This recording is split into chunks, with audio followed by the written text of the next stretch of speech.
Bienvenidos a este nuevo debate que organiza en Casa Montaña la editorial Tirant lo Blanc, con el objetivo de poder conversar con tranquilidad y con sosiego sobre temas de actualidad. Y desde luego la amnistía en materia de los delitos relacionados con el procés catalán, que como todos sabemos culminó en el referéndum del 1 de octubre, pues desde luego es un tema de indiscutible actualidad. No sé si por suerte o por desgracia.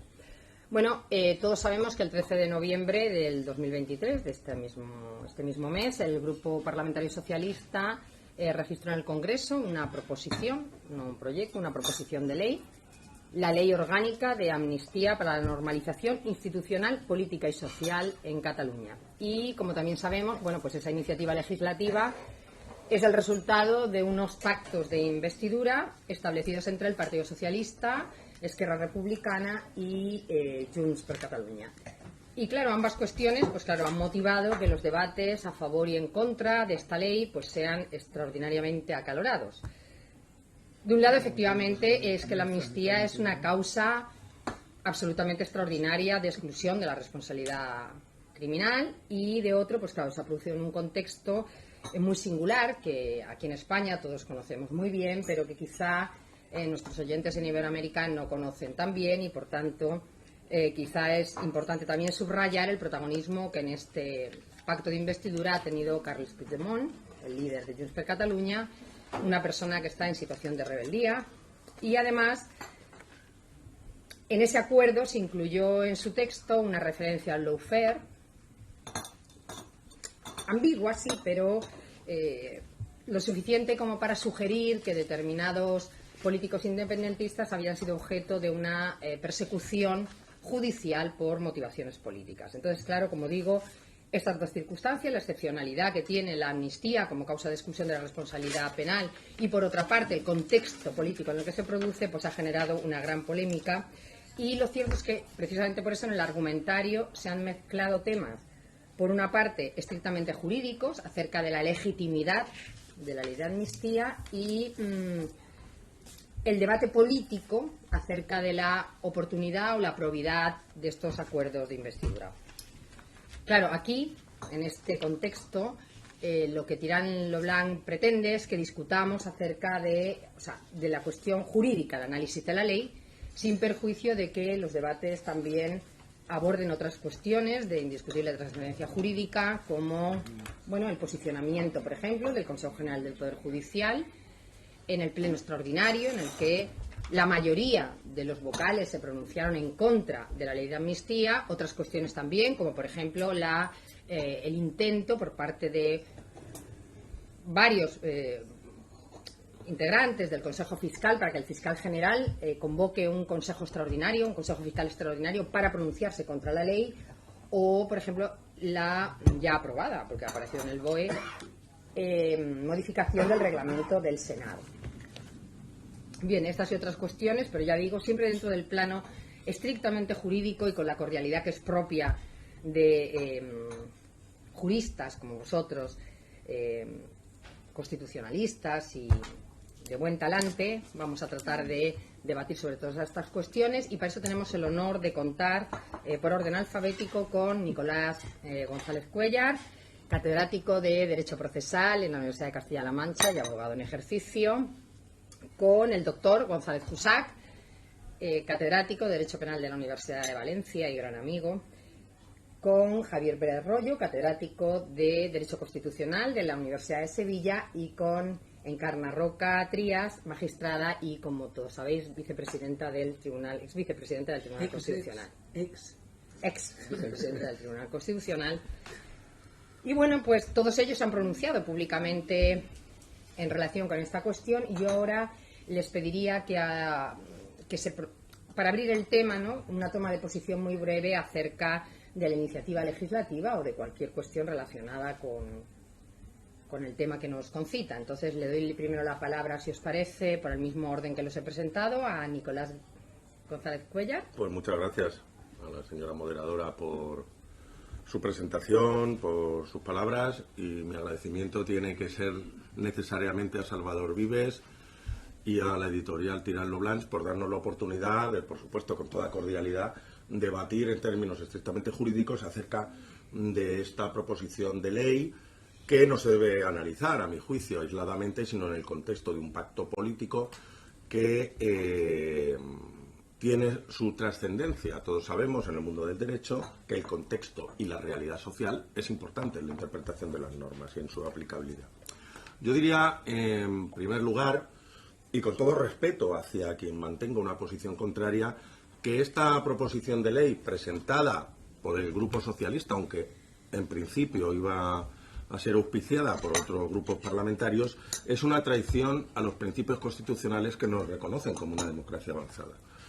Creo que pone en jaque el principio del Estado de Derecho, que desde el artículo 1 de la Constitución late en todos y cada uno de los preceptos constitucionales, porque el principio del Estado de Derecho exige que la justicia penal, como muchas veces ha reiterado el Tribunal Constitucional Federal Alemán, se manifieste de una forma regular, homogénea y previsible, sin perjuicio de excepciones que se puedan derivar del principio de proporcionalidad, que a mi juicio en este caso no concurren, porque no se da cita en el caso del proceso lo que llamamos el principio de justificación teleológica, es decir, que haya una finalidad legítima para la excepción. El segundo principio constitucional traicionado por esta iniciativa de este grupo parlamentario que acabo de señalar es el principio de la interdicción de la arbitrariedad, que establece el artículo 9 de la Constitución, porque no otra cosa puede ser calificada en relación con un pacto realizado de forma, llamémosla, vergonzante y encima fuera de nuestras fronteras por unos grupos políticos para que sea posible la investidura de un candidato a presidente del gobierno, actualmente ya en el cargo. En tercer lugar, pone en jaque también un principio esencial, como sabían los padres fundadores norteamericanos, como es el principio de separación de poderes, debido a que, aunque la ley de amnistía no lo dice, la ley de amnistía tiene su contexto en un pacto entre el Partido Socialista Obrero Español y las fuerzas separatistas ERC y Junts de Cataluña, que propone nada menos que enjuiciar en el Supremo a los magistrados y exigirles responsabilidad por el ejercicio de la potestad jurisdiccional, lo cual supone un golpe de Estado que más de 300 profesores en un manifiesto hemos calificado como encubierto, pero ahí nos equivocamos, es explícito. En cuarto lugar, el principio de igualdad.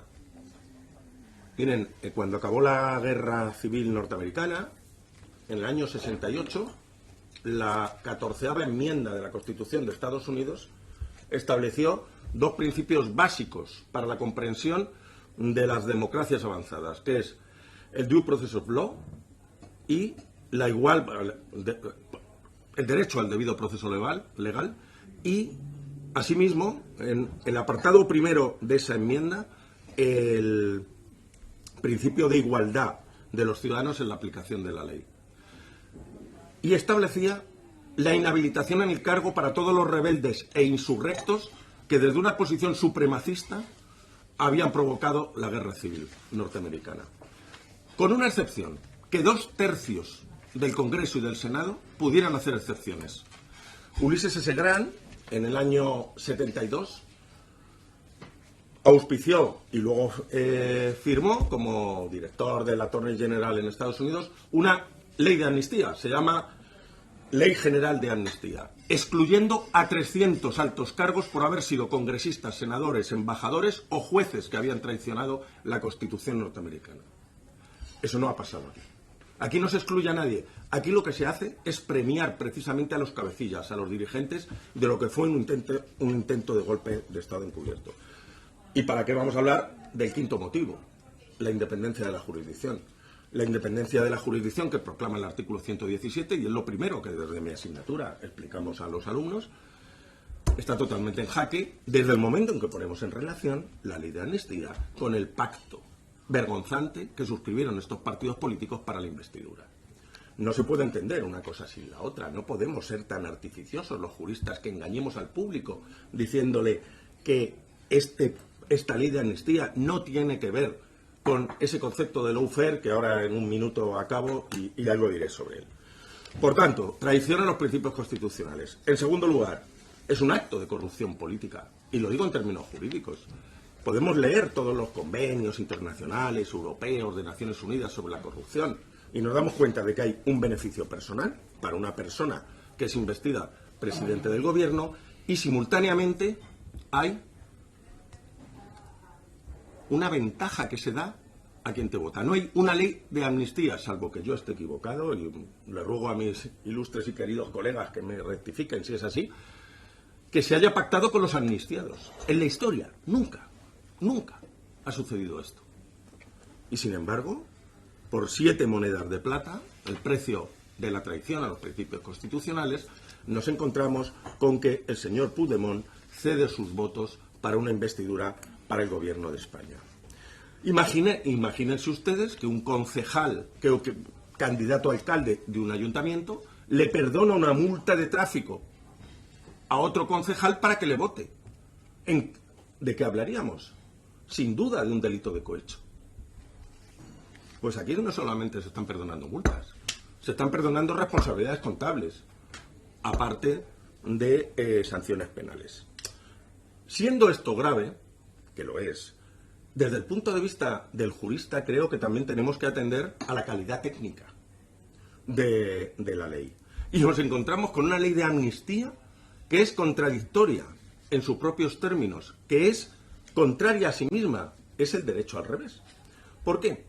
Pues fíjense, no solo por la indeterminación, como ha puesto de manifiesto nuestro querido compañero y colega Gonzalo Quintero, indeterminación absoluta en la definición de los comportamientos desde un punto de vista objetivo y subjetivo amnistiados. No, es sobre todo por la indeterminación temporal. Sabemos que tiene un origen en el 1 de enero del 2012, si no recuerdo mal, y en el 13 de noviembre del 2023. Pero fíjense hasta qué punto hemos llegado de irracionalidad. Se amnistían comportamientos futuros. Es como si a un ser humano se le dice, amnistía quiere decir amnesia, olvido, que se olvide de lo que va a pasar después. Es decir, que se olvide de algo que no ha pasado. Porque dice la ley, en el artículo 1.3, que se amnistiarán aquellos hechos que se hayan empezado a ejecutar antes del 13 de noviembre del 2023. Es decir, que estamos amnistiando comportamientos futuros. Es una claudicación del Estado que renuncia a aplicar el Código Penal para cualquier delito que se cometa en su contra de aquí hasta que Pedro Sánchez siga siendo presidente del Gobierno. Esto es lo que hace la ley de amnistía y yo creo que estamos en nuestra obligación como juristas, de los que pensamos así, con todo respeto por otras opiniones, manifestarlo. Además es contradictorio con el derecho de la Unión Europea.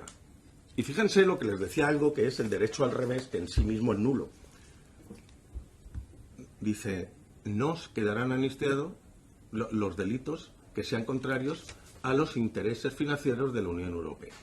Miren, cuando se utilizan fondos públicos de cualquier Estado para favorecer de forma manifiestamente inconstitucional un proceso separatista y, por tanto, para que quede fuera de la Unión Europea, del Estado español y también de la Unión Europea, un territorio, es obvio que quedan afectados los intereses financieros de la Comunidad Europea, de la Unión Europea, porque no va a poder generar recursos en virtud de ese territorio, al menos hasta que, después de un procedimiento largo y laborioso, sea miembro. Luego, la ley es inaplicable en sí misma también por esta razón. También porque es contraria a la directiva acerca de terrorismo y porque es contraria al artículo 2 del Tratado de la Unión Europea, porque es contraria al principio del Estado de Derecho, como antes he dicho. Finalizo agradeciendo a la moderadora su amabilidad. Finalizo diciendo que la consecuencia legal que debe de tener esta ley es su inaplicación. Es decir, los jueces, como jueces europeos, están obligados a inaplicar la ley. No sería ni necesario, en virtud de la doctrina del acto claro o aclarado, que sometieran una cuestión prejudicial. Funciona el régimen jurídico de los jueces nacionales, que son a la vez jueces europeos, igual que en Estados Unidos el sistema de control difuso de la constitucionalidad. No hablo ahora de constitucionalidad y terminaré diciendo por qué. Hablo de aplicación del derecho de la Unión Europea. Los tribunales españoles, si la ley se aprueba tal y como la conocemos, y todo indica que va a ser así, tendrán la obligación de inaplicarla, desde el artículo 1 hasta el último. ¿Por qué no se debe plantear una cuestión de inconstitucionalidad ante el Tribunal Constitucional? Por una sencilla razón, es que la Constitución, cuando establece la cuestión de inconstitucionalidad, dice que se debe plantear ante una norma aplicable al caso. Una ley aplicable al caso de la que dependa cuya validez depende el fallo. Es que una ley contraria al derecho de la Unión no es aplicable al caso. Luego no ha lugar a una cuestión prejudicial, ha lugar a la inaplicabilidad de esta norma porque ser contraria a sí misma y un verdadero engendro jurídico, a mi juicio, y ya digo que con todo respeto a las opiniones que se pueden manifestar en contrario y, por supuesto, deseando tener el debate con tan queridos e ilustres compañeros como me acompañan. Muchas gracias, doctor González Cuéllar. Doctor González Cusack. González Cuéllar, González Cusack, estamos los dos con camisa somos primos, blanca. Somos primos. Somos primos. Bueno, pues buenas tardes. Lo primero es mostrar mi satisfacción por estar en este lugar emblemático, ¿no?, de un emblemático barrio del Cabañal, de una emblemática ciudad como Valencia, que es la mía. Muchas gracias a Tirán Lo Blanc, a Salvador Vives, también al triunvirato que está detrás de la magnífica revista Teoría y Derecho, María José Añón, Fernando Flores, Marisa Cuerda. Muchas gracias, un placer estar con ustedes. Bueno, yo voy a tratar de hablar de derecho positivo, o casi positivo, porque llevamos varias jornadas hablando, con perdón de la profesora Añón, de algo así como derecho natural, ¿no? Porque venimos hablando de no a la amnistía, no a una amnistía en concreto, sino a la amnistía.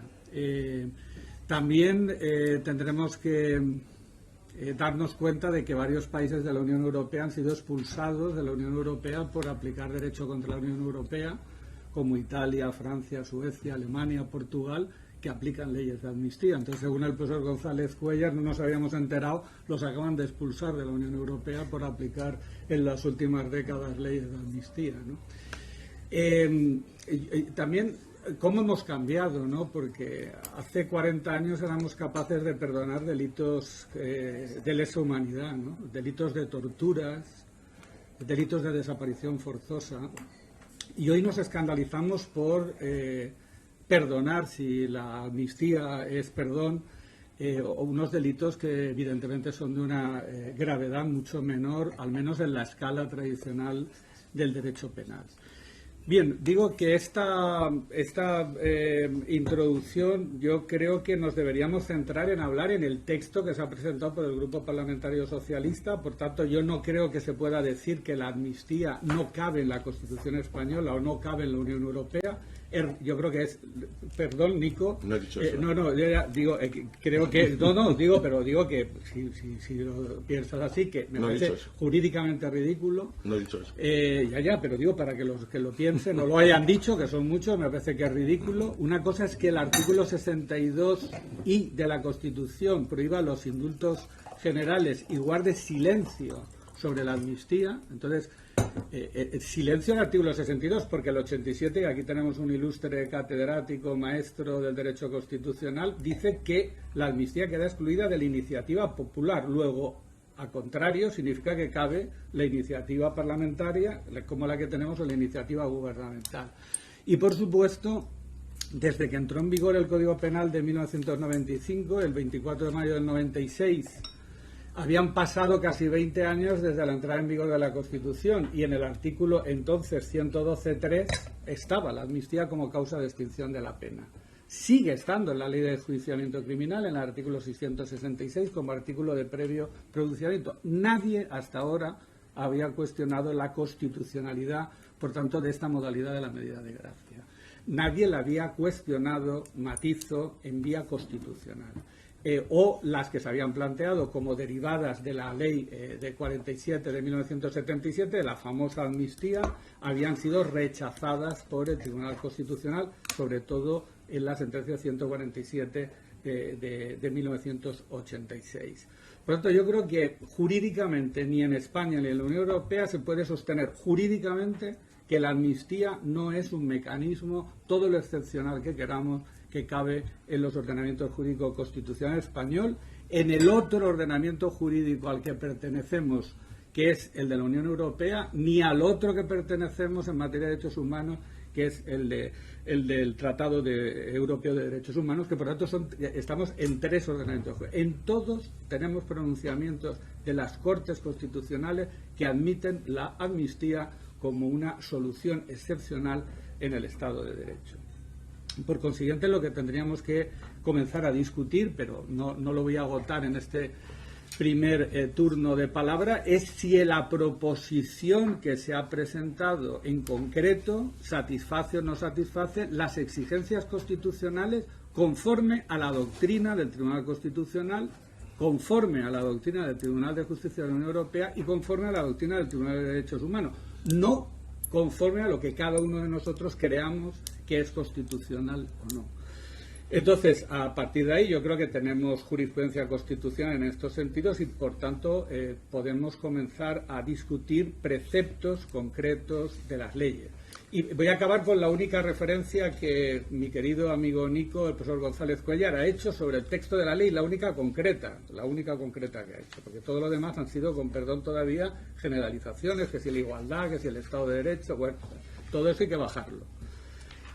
Ha dicho que es indeterminada por el tiempo. O sea, en el artículo 1 se establece un criterio del ámbito objetivo que establece un territorio, Comunidad Autónoma de Cataluña, se aplicarán a hechos acaecidos ahí, solamente en ese territorio, temporal 1 de enero de 2012 a 13 de noviembre de 2023, y lo que dice el número tercero es que al que se ha referido, las conductas iniciadas,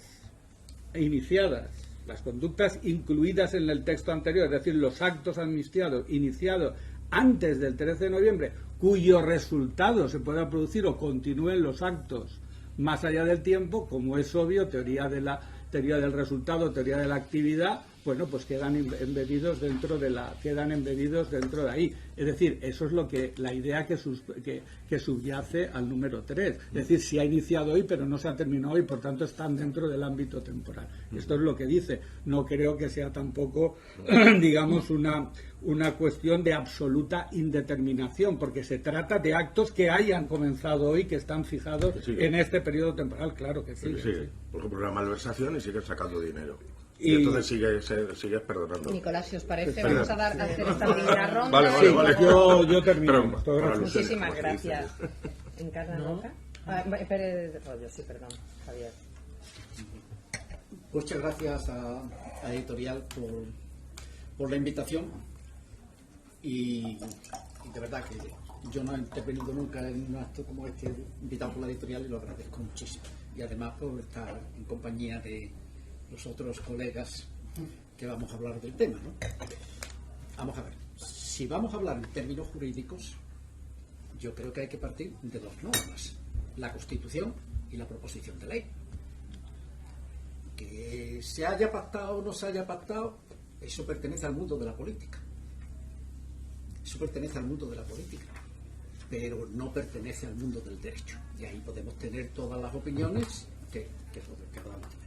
Entonces, es la Constitución y la proposición de ley. Es lo que tenemos. En la Constitución no aparece la amnistía. No figura la amnistía. ¿Quiere decir eso que está prohibida la amnistía porque no figura en la Constitución? Pues eso es que el que se pronuncia en esos términos, que no sabe lo que es una Constitución. No sabe lo que es una Constitución. Una Constitución es la norma superflua por excelencia. Es una Constitución, no resuelve ningún problema. Nadie tiene jamás en su vida un problema que encuentre la respuesta en la Constitución. Ni en esta ni en ninguna. Ni lo ha tenido nunca, desde que las Constituciones existen. La Constitución es una norma que está para posibilitar que cualquier problema que se plantee en la vida en sociedad encuentre una respuesta política de una manera jurídicamente ordenada. Eso es la Constitución. No resuelve ninguno, sin ella no se resuelve ninguno. Pero ella no resuelve ninguno. En consecuencia, la Constitución necesariamente tiene que contener la definición del órgano y el procedimiento a través del cual se van a resolver todos los problemas que ella no ha resuelto, es decir, todo. Y ese órgano en todos los países constitucionales sin discusión es el Parlamento y el procedimiento legislativo. Eso es lo que tiene que definir la Constitución. El órgano y el procedimiento a través del cual se da respuesta a cualquier problema que se plantee en la vida de la sociedad.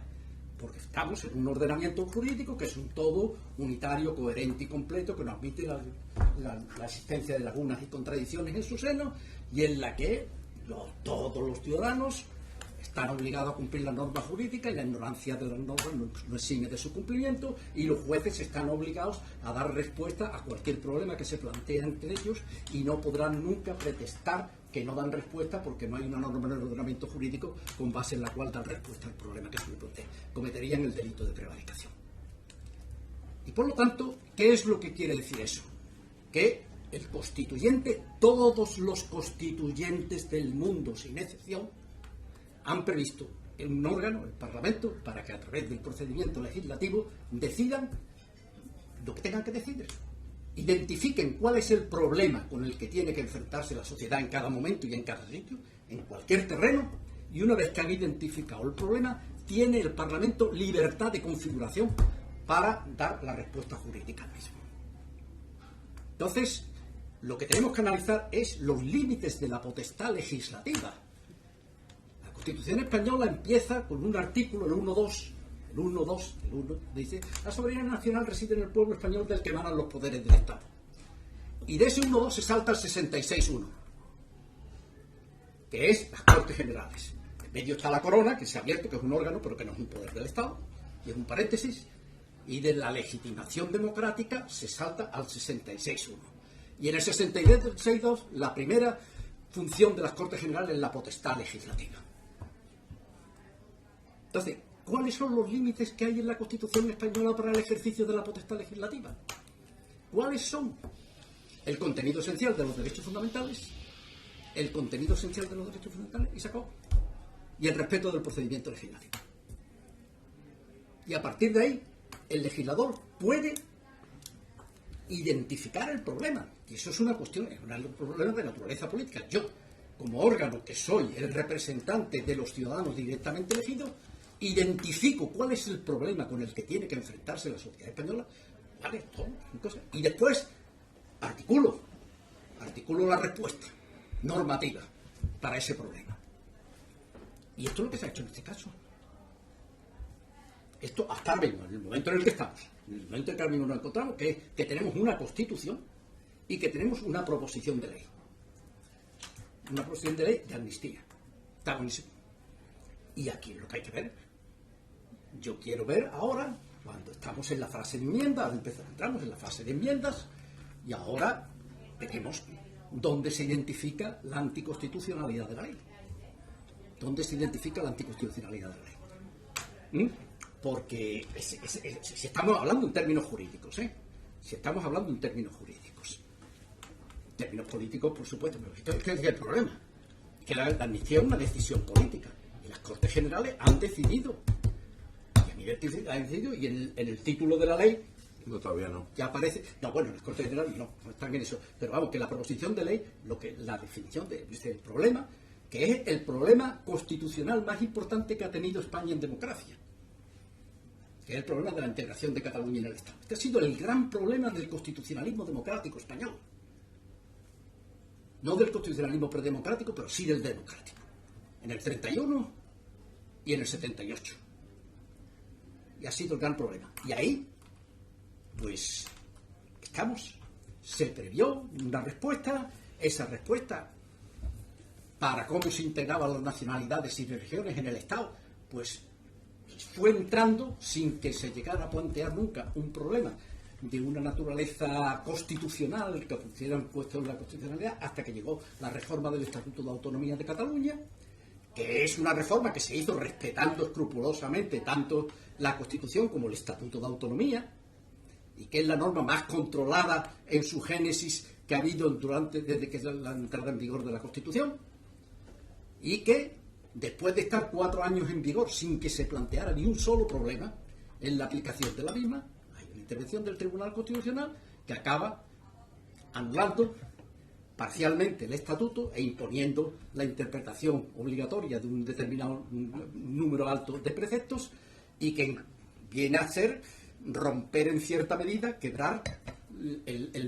la fórmula que se arbitró en el 78 para la integración de las nacionalidades, que era el pacto entre 2 parlamentos, era una articulación de democracia representativa y democracia directa, y de representativa reforzada, en la medida en que se exigía una mayoría de 2/3 en el caso de Cataluña para la aprobación de la reforma del Estatuto de Autonomía, se tenía que enviar a las Cortes Generales, entrar en una discusión con la Comisión Constitucional del Congreso de los Diputados, que hace un control de constitucionalidad enormemente intenso de la norma, y que después de haber llegado a un acuerdo entre las Cortes Generales y el Parlamento proponente, se somete a referéndum de los destinatarios de la norma.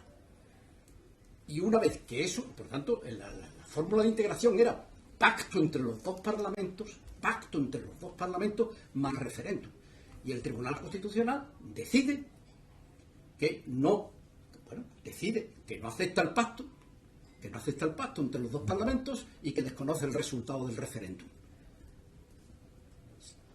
sin que exista una clara habilitación en la Constitución para que eso lo pudiera hacer, y sin que se hubiera planteado ni un solo problema que se hubiera residenciado ante el Tribunal Constitucional como consecuencia de la aplicación del Estatuto de Autonomía reformado.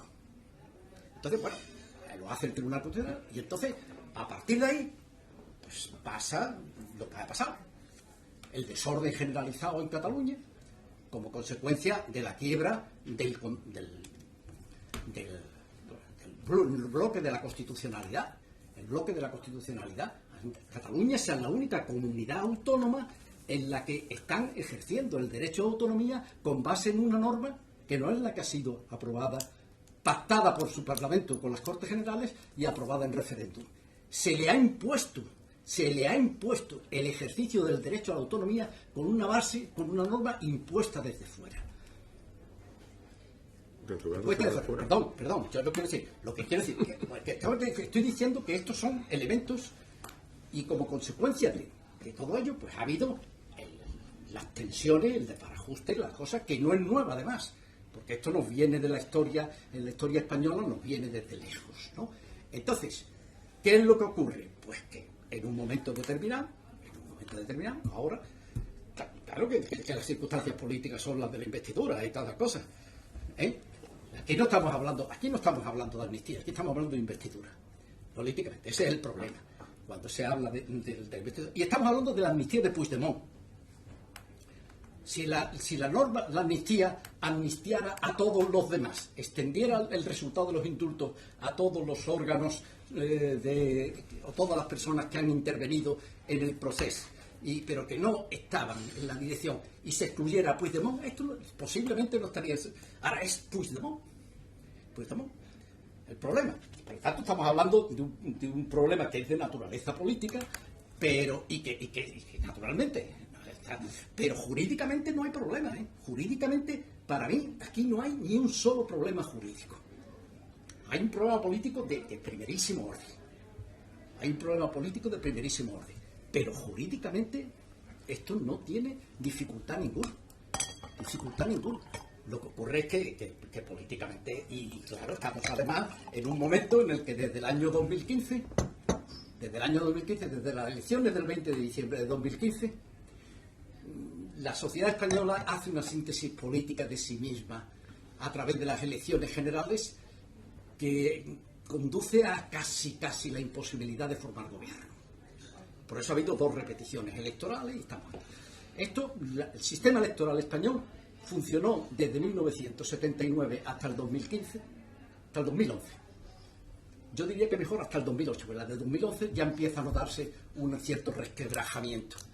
Y se ve que la complejidad de la sociedad española no cabe dentro de la fórmula electoral que está prevista en la Constitución y en el decreto ley de normas electorales. Entonces, a partir de ahí, tenemos una cantidad de problemas, y esto lo mezcla todo. Y eso Pues yo creo, Javier, y por eso que- es lo difícil de hacer un debate jurídico, estrictamente jurídico, porque inmediatamente lo Sí, que tenemos surgen es, lo que naturalmente tenemos es el que problema hay político que hay hay debajo. realmente un debate político detrás que eso. Yo creo Jurídicamente yo aquí es que no veo problemas. Sí, yo creo que así Sí, se, sí. se resume bien tu posición, en el sentido de que jurídicamente no hay un verdadero problema constitucional en Encarna. Bueno, pues como todos mis compañeros en la mesa, tengo que agradecer a Tirán Leblanc que se haya preocupado de reunir a 4 personas. Yo no sé por qué estoy aquí, te lo digo, porque yo soy de civil y por tanto todo esto... Pero es un magistrado constitucional. Bueno, vale. Pero para que... Aparte que un profesor de civil tiene perfectamente preparación para pronunciarse sobre este Es la tema. base, es la base. Pero sin ninguna Es la duda. base. Muy bien, pues Sin dicho ninguna esto, duda, o sea que- dicho esto, muchas gracias. Y yo puedo confesar que he leído bastantes cosas últimamente sobre este tema, artículos más o menos periodísticos, artículos más o menos jurídicos. Y yo, ¿qué queréis que os diga? Hoy he leído en la prensa una frase que había dicho Kissinger, que hoy ha fallecido a los 100 años, que decía: lo ilegal lo hacemos inmediatamente, por tanto es fácil. Lo inconstitucional cuesta un poco más, pero también lo hacemos.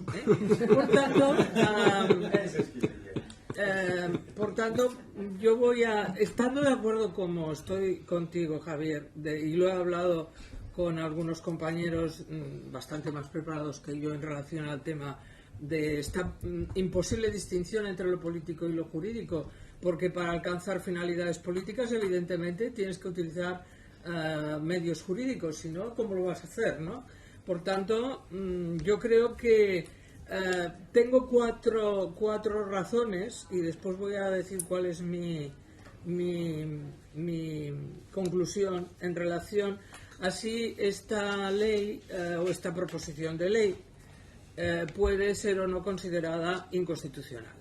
La primera cuestión que a mí me asusta bastante, porque yo este tema lo conozco muy de cerca y muy de lejos, es decir, de hace bastante, he estudiado este tema desde hace muchísimos años y porque además ha sido objeto de mi investigación como profesor de civil, es que el relato que aparece tanto en el acuerdo entre el PSOE y Junts como en la exposición de motivos de la proposición de ley es absolutamente tergiversado. Sobre todo, no voy a hablar de la historia, evidentemente, la historia es la historia y realmente el tema viene, alguna vez lo comento ya con mis compañeros del Constitucional, que el tema venía de 1715, por tanto no era ni nuevo ni era una cosa extraña en Cataluña, pero hay que decir que en relación a la amnistía, que es lo que ahora nos ocupa, o la proposición de un perdón generalizado, vamos a llamarlo luego más técnicamente, se refiere al hecho de que una serie de personajes cometieron unos delitos tipificados en el Código Penal en aquel momento. Y esto es una cuestión innegable. No había buenos y malos. Había unos señores que cometieron un delito, fueron juzgados de acuerdo con las normas establecidas en aquel momento y fueron condenados. Aquí no ha habido ni ningún tipo de lawfare ni nada de todas estas historias, porque realmente el juicio fue impecable. Por tanto, primero, relato tergiversado. Segundo lugar, por razones políticas, que es lo que ha dicho Javier, y estoy absolutamente de acuerdo contigo, se ha ido produciendo una desjudicialización de aquellos hechos que fueron considerados delitos en su día y que fueron juzgados y por los que hay una condena. Y fijaros que el proceso se ha ido descafeinando. En primer lugar, en el propio proceso el Estado ya utilizando las dos posibilidades que tenía en aquel momento el propio Estado, hizo que los fiscales imputaran un delito y el abogado del Estado otro delito, actuando como acusación particular. Y esto fue una solución para conseguir que a los procesados se les condenara por un delito menos grave que no el delito que les imputaba el fiscal. Luego ha habido unos indultos para cada uno de los condenados, cosa que a mí me pareció perfectamente posible. Yo no he tenido nunca nada en contra de la utilización de los indultos, absolutamente ninguna, y lo cual significa que se ha ido utilizando las palabras del presidente del gobierno, se ha ido desinflamando el tema. Primero atribuyendo imputando un delito menor, etcétera. Esto es una cuestión política y a mí no me parece mal, porque si arrastramos el problema desde 1715, pues quizá ya es hora de que empecemos a utilizar políticas concretas del Estado para llegar a situaciones no tan, digamos, rígidas como las que utilizó el Tribunal Constitucional, que aunque yo he estado en el Tribunal Constitucional, con esta sentencia no he estado nunca de acuerdo. Tercera razón. Esta ya, claro, si ya había habido, había habido en este camino, ha habido un hecho muy puntual que yo no he visto que nadie lo hablara de él dentro de este relato, ¿no? Que no he visto que nadie hablara de él y que para mí es decisivo, que es la desaparición del delito de ¿cómo se llama este? De sedición. Ha desaparecido. Claro, lo lógico es que si a los condenados por el delito de sedición o a los posibles futuros condenados por un delito de sedición no se les puede ya juzgar por un delito que no existe. En consecuencia, hay que aplicarles a todos la norma penal más favorable. En consecuencia, la amnistía diríamos que sería el paso final para esta desinflamación de la situación catalana. Pero quedaba un problema muy grave, que es la malversación. Aquí no se puede eliminar la malversación. Yo puedo estar de acuerdo, no lo estoy ni lo dejo de estar, me da absolutamente igual, con la eliminación del delito de sedición. También es falso que no exista el delito de sedición en Europa, falsísimo, tiene otro nombre, pero existe. No le digan a ustedes a un alemán que un bávaro comete uno de estos actos y va y le dan una medallita. No, tiene otro nombre, pero vale. Pero la malversación sí que implica problemas europeos. Por tanto, la malversación no me la podía cargar. ¿Y qué tengo que hacer entonces? Ir un paso más allá y establecer un perdón generalizado. Y finalmente, la cuarta razón es que a mí esta razón me duele personalmente, no porque sea catalana ni nada de nada, sino porque he sido juez. Y el tema de la desautorización de los jueces, imputándoles el lawfare, que no sé si ha existido o no ha existido. Sí que ha habido casos de lawfare y también hay casos de jueces prevaricadores. Claro que lo hay. El mundo está lleno de delincuentes, ¿hombre? Sean jueces o barrenderos de la calle. Por tanto, a mí no me escandaliza. Lo que sí que me escandaliza es que haya una especie de atribución generalizada a los jueces de una postura que quizás sí alguno la tenga. Pues si este la tiene, yo lo que creo es que está prevaricando. Fíjese usted de lawfare y tonterías. El juez que no actúa correctamente es un prevaricador y por tanto usted le juzga y le mete en la cárcel. Punto. Pero no me venga usted ahora con términos extraños que se los inventa nuestro querido amigo el señor Trump y ahora nosotros lo tenemos que importar. Y bueno, y la única razón jurídica. Todo esto son razones más o menos entre jurídicas y políticas, como podéis ver. Pero yo creo que hay una razón jurídica, que tampoco he escuchado a nadie que haya dicho nada. Esta ley, o esta proposición de ley, mejor dicho, es una proposición de ley orgánica que en su exposición de motivos, bueno, ahora se llaman preámbulos las leyes, no tienen exposición. No, la han llamado exposición. Ya lo veo, pero por eso lo digo, que ahora se llaman preámbulos y esta sigue con la exposición de motivos. Se harta de decir que es una ley especial. Y esto es una cuestión técnica. Bien, las leyes especiales lo dice la propia exposición de motivos en una sentencia que recuerdo muy bien porque yo fui ponente. La sentencia 129 del año 2013 dice claramente que es doctrina de este tribunal que las leyes singulares, tanto esta, no son, por este mero hecho, inconstitucionales.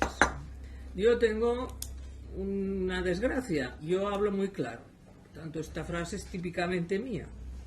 Vale, no me quiero poner ninguna medallita, es lo que es, lo aprobó el Pleno y por tanto es una sentencia del Pleno.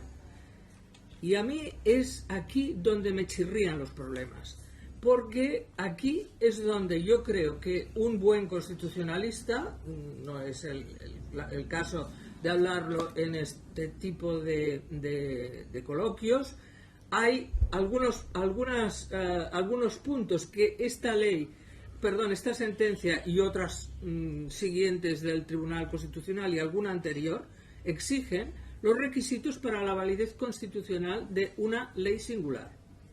Problema de la arbitrariedad, que yo creo que se podría examinar en el texto de la ley. El problema de la protección del artículo 24 de la Constitución, etcétera. No voy ahora a exponer los requisitos que se exigen en esta sentencia, que vuelvo a repetir, no es la única, sino que hay otras detrás, y por tanto, para mí, que yo, si me preguntan, ni soy contraria ni soy favorable a la amnistía. Estoy más en la postura de Javier, de que a veces hay que forzar el ordenamiento jurídico para obtener la solución de un concreto problema.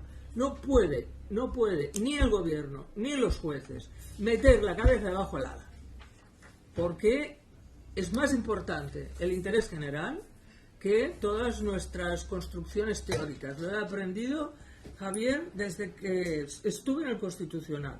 Pocas cosas me enseñaron, pero esta es una de las que aprendí.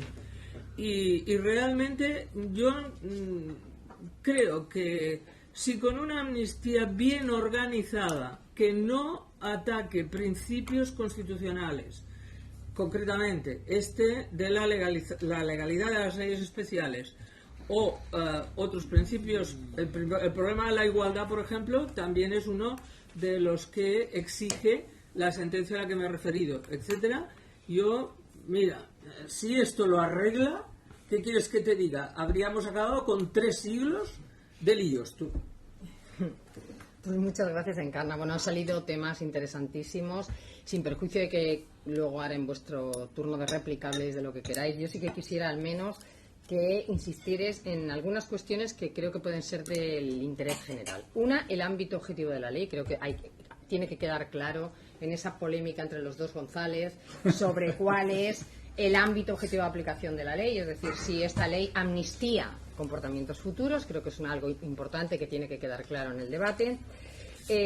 Habéis hablado también, tanto González Cuéllar como Encarna Roca, de en qué medida esta ley supone una desautorización de los jueces y de los fiscales que han participado en el proceso, y yo creo que eso es importante porque esto es lo que está motivando todas estas polémicas inusitadas en el territorio español, en donde en las propias puertas de los palacios de justicia los jueces se manifiestan, los jueces y fiscales se manifiestan y hablan de la futura rebeldía contra una ley aprobada por el Parlamento. Entonces creo que esto es importante. Si efectivamente creéis que esta ley, la ley en sí, en la proposición de ley, desautoriza a quienes han intervenido.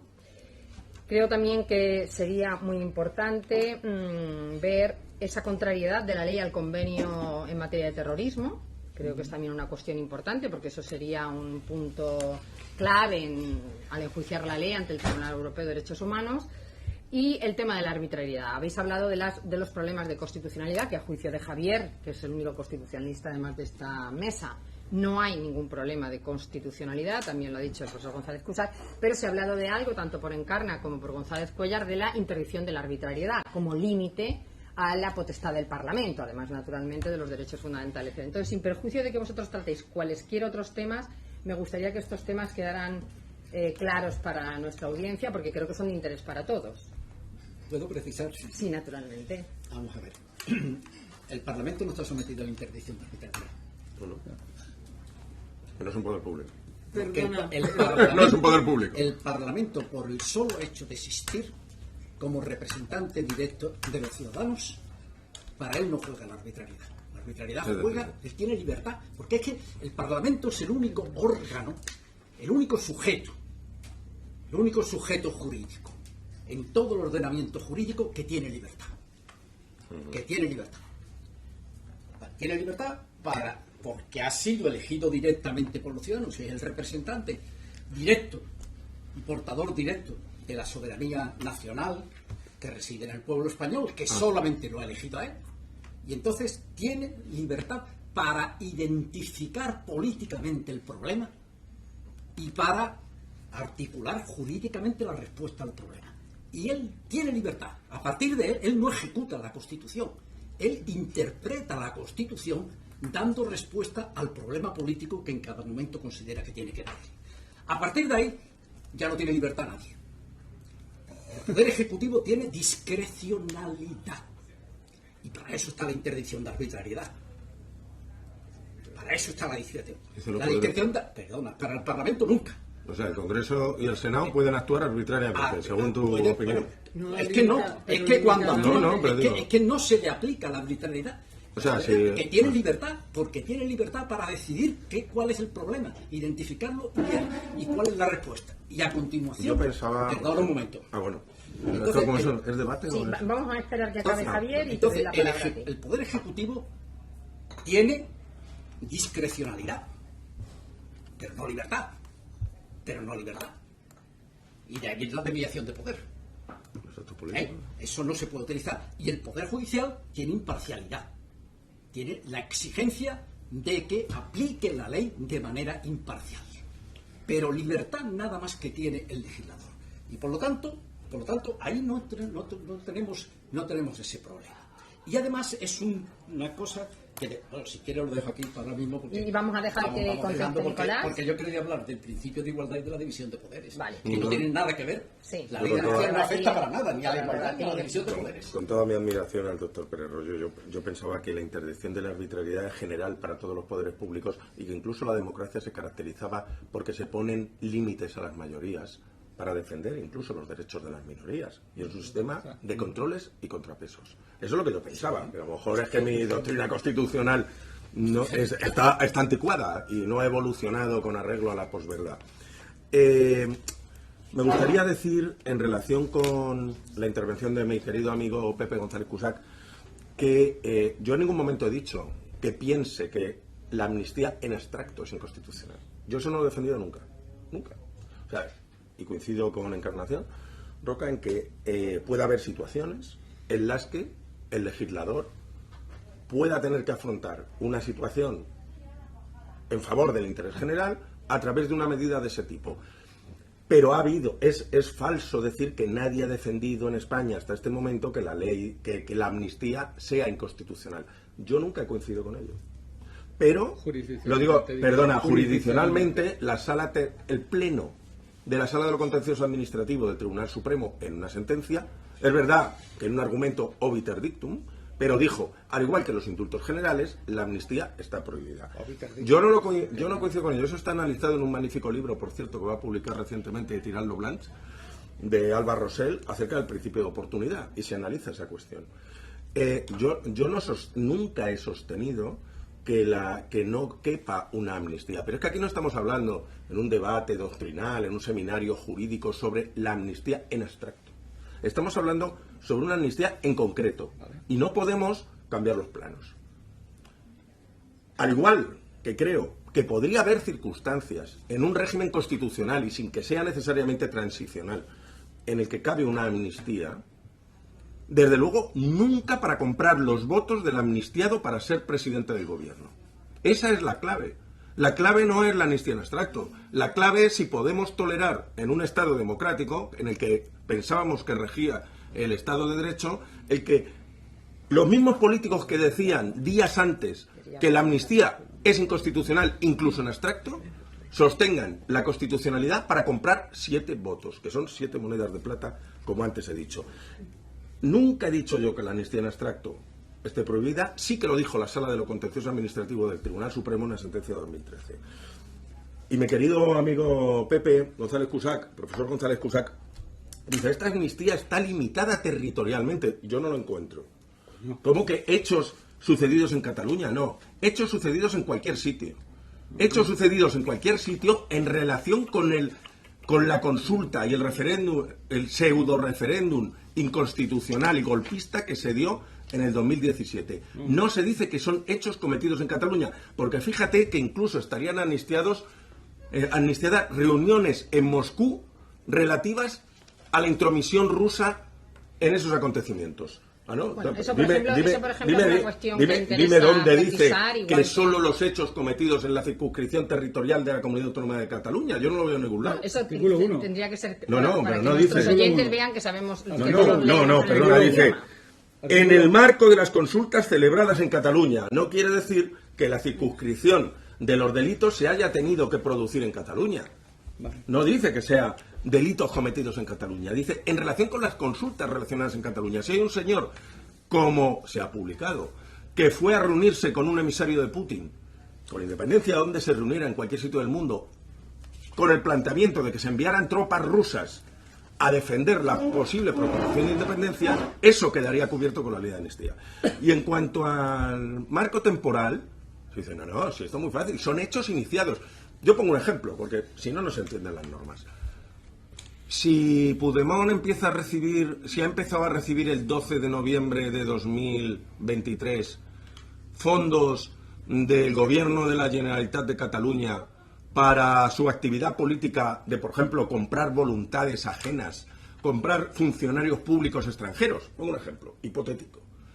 Como se ha iniciado el 12 de noviembre, también queda cubierto por la ley de amnistía, incluso aunque lo haga con posterioridad, porque yo leo el artículo 1.3 y creo que no es razonable pensar que es lo que ha querido establecer el legislador. Dice, los actos, bueno, se me acaba de ir, pero lo recuerdo. Lo tengo aquí. Mira, pues mira, menos mal que mi querido amigo Pepe sale. Está los actos cuya realización se hubiera iniciado, antes del día 13 de noviembre de 2023, o sea, hace nada. También se entenderán comprendidos en el ámbito de aplicación de la presente ley, aunque su ejecución finalizase con posterioridad a esa fecha. Es decir, que le estás dando una carta de impunidad, como hacían los reyes franceses antes de la Revolución Francesa, a alguien que está, además lo dice, lo volveremos a hacer, que está manifestando su intención de dar un golpe de Estado. Esto es lo nunca visto. Y que tratemos de justificar jurídicamente, porque hay un trasfondo político, normas tan irracionales y tan absurdas, pues a mí me parece que es un ejercicio destinado al fracaso. Bueno, pues dicho una vez más, con todo respeto. González Cusac supongo que quiere dar su opinión sobre estas dos cuestiones. Yo hasta ahora lo que he dicho no es que diga que esta proposición sea constitucional, porque todavía prácticamente no hemos empezado a hablar de ella, porque os digo, y ahí estás tú, salvo esto, os empeñáis a seguir hablando de términos como golpe de Estado, que bueno, que no es muy jurídico, por lo menos en el Código Penal, chantaje, o sea, compra de votos. Yo creo que esto en una democracia es negociación, ¿no? Estáis hablando de autoamnistía, o sea, que me queréis decir que la ley del 77 que la votó el Partido Comunista no se estaba autoamnistiando, o la UCD o la minoría vasca catalana no se estaban autoamnistiando. No. ¿De qué estamos? No se estaban autoamnistiando, porque el concepto de autoamnistía, que es la persona, el grupo parlamentario, el partido político, la ideología, ¿Cuál es el concepto que La persona, utilizáis? sí, Física. la persona que se quiere presentar a las elecciones tiene una inhabilitación, no puede venir además porque está perseguido por malversación, Pero esa pese a persona haber no vota, suprimido, pero pese a haber digo, intentado suprimir el delito de malversación para ese caso. Pero esa persona, digo que estaba Como utilizando... que no vota. No vota el señor Puigdemont a través de los 7 diputados de ellos. Bueno, ya claro, a través de los 7. Y entonces cuando Santiago Corrillo votaba, estaba votando a través de... Por favor, vamos a aplicar los criterios jurídicos exactamente igual que se aplicaron en la ley Bueno, del nos 77. podemos poner la venda No, en los ojos perdona, y Nico, nos dices que vayamos yo- hacia el perdona, precipicio Nico, y no nos podemos quitar la Cuando venda. estabas hablando, yo no te estaba diciendo que a mí no me parece bien. En mi turno lo digo, que se empleen expresiones como golpe de Estado, Que yo lo que dicha... creo. Bueno, bien, pero no está en el Código Penal, me parece bien, pero o chantaje o venta de votos cuando estamos en una Chantaje no negociación es. política. Bueno, en una negociación política. Bueno, entonces digo que bajando yo me voy a ceñir, por aquí tenía los papeles de la profesora Cuerda, las preguntas. El ámbito objetivo, el que estabas diciendo, Nico, claro, se está diciendo que el acto delictivo se ha cometido antes del 13 de noviembre. El acto, bueno, lo dice textualmente. Ejecuciones No. de los hechos del tipo, ¿no? El acto se ha iniciado. Se ha iniciado el acto, luego continúa después. Claro, Sí, pero, se inicia, pero continúa. perdona, es que antes has puesto un ejemplo y si siguen malversando, es que si siguen malversando ya has hecho una trampa. Porque si siguen malversando es otro acto de malversación. Claro, perdona, o será un delito continuado, no entremos en precisiones técnicas. Dice, si yo he iniciado hoy el acto, Puedo pero ser la yo. consumación está diferida en el tiempo, está incluido. Pero en fin, no es que estoy dando una carta de impunidad No como habla la de Reyes. consumación, habla de que se continúe el acto y se ejecute el acto. Y se ejecute. Eso Bien, es. la O sea que le ejecución. estás dando la carta de impunidad No, para hechos no, típicos. Estás amnistiando los actos iniciados dentro del periodo temporal. Claro. Aunque sigan. Aunque sigan. Siendo Claro, delictivos. El acto, pero ese acto, si se dice un nuevo acto, ya no está dentro. No, pero es el mismo acto, pero que es Pero, delictivo. pero esto en penal lo tenemos bastante yo claro. también, Vamos, sí. yo, pues, vale, sí, quiero decir que... Pero Pepe, que- tú te estás refiriendo, digo, porque tampoco no son todos penalistas los que nos están viendo, es decir, actos que comienzan y cuya consumación se produce. Claro, la con interpretación posterioridad. jurídico-penal es esa Surgen diferida, efectos, el surgen efecto, la efectos, diferencia, el más efecto allá del permanente momento en el del que se ha momento. producido Sí, el Si hay un nuevo y si el acto ha sido de anunciado, los efectos que produce que han quedado. A ver, pero no si hay un No, nuevo acto. si hay no un pone nuevo- actos realizados, dice actos iniciados. Luego Claro, quiere decir que un acto iniciado puede proseguir. Y por sí, tanto sí, puede proseguir un hecho delictivo Vamos a ver que si está sí. dentro de la ley de amnistía. Nosotros Vamos a ver, no podemos intervenir. Nicolás. Sí, bueno, a ver, sí, acaba bueno, Pepe y os doy la palabra a vosotros. Bueno, yo lo de desautorización del Poder Judicial, yo no la veo en el texto de la ley. En el texto de la ley, ahora si me habláis de declaraciones, etcétera, pero eso para mí no es jurídico, eso es Y el metajurídico. pacto tampoco está en el texto de la ley. Ni el pacto. Yo en la ley no veo ninguna desautorización, porque voy a utilizar una frase clásica de un penalista del 19, de Silvela, que hablaba de que la amnistía era una derogación transitoria. Por tanto, el ejercicio de una potestad legislativa que deroga transitoriamente, digamos, de una manera circunscrita durante un periodo de tiempo la aplicación de unos hechos constitutivos delitos. Por tanto, esto no es una desautorización, es una derogación transitoria de las leyes penales. Solamente de la autorización, es confirmación. Y confirmación por otra parte, pero... del ejercicio del poder jurisdiccional. Claro, pero que... y Anterior, además, o sea que aquí no se técnica- está desautorizando, sino todo lo contrario. Técnicamente es una exclusión de la responsabilidad penal. Otra pregunta que me parece interesante de la que ha planteado la moderadora, que es sobre la exclusión de los delitos de terrorismo. Yo creo que la exclusión que está en el artículo 2 se debe simplemente a que sobre esas conductas el Estado español ha cedido la soberanía, porque son conductas que ya pertenecen a los tratados de la Unión Europea o al Tratado de Roma. Por ejemplo, la directiva. Lo que sí veo muy difícil es separar las conductas contenidas en el artículo 3 de la directiva del 17 sobre terrorismo de las conductas que están en el 573. Y sí, porque como son coincidentes, va a ser muy difícil determinar qué está en la directiva y qué no está en el código, sobre lo que nosotros seguimos teniendo competencia para amnistiar, pero sobre el resto no. Problema la malversación, porque también la corrupción es discutible. Si sobre todo afecta a fondos de la Unión Europea, evidentemente no va a poder ser amnistiado porque eso corresponde.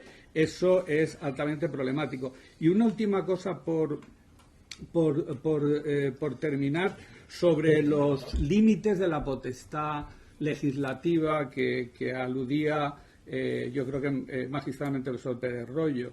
Yo creo que los únicos límites, los ha dicho antes, al principio, son o estos, es decir, cuando hemos cedido soberanía en tratados internacionales, por tanto ahí ya no tenemos, y el otro límite que tiene el Parlamento son el contenido de los derechos fundamentales. Entonces aquí hay que hablar si afecta a la igualdad de ciudadanos, a la igualdad ante la ley de ciudadanos, es decir, si ciudadanos que cometieron delitos de los amnistiados fuera de la vinculación al proceso significa una discriminación injustificada. Sobre esos, malversaciones, desobediencias, etcétera. Segunda, si afecta a la tutela judicial a la tutela judicial efectiva en el sentido, esto es jurisprudencia italiana, alemana, es decir, ahí tenemos precedentes, si afecta a derechos, a la acción emprendida por ciudadanos concretos que les afecta a las resoluciones que ellos han pedido.